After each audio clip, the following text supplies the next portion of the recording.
Et si je te disais que Lewis Hamilton aurait pu signer chez Red Bull en 2012 et que toute l'histoire de la F1 aurait changé? Attends, je t'explique.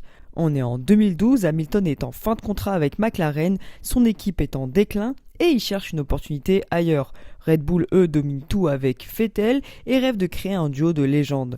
Et là, Helmut Marko et Christian Horner approchent Lewis.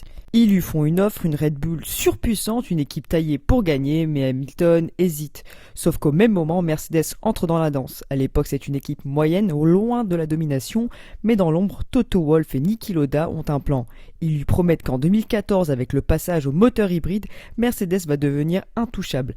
Hamilton réfléchit et il a fait un choix qui va tout changer. Il dit non à Red Bull et le reste, c'est de l'histoire.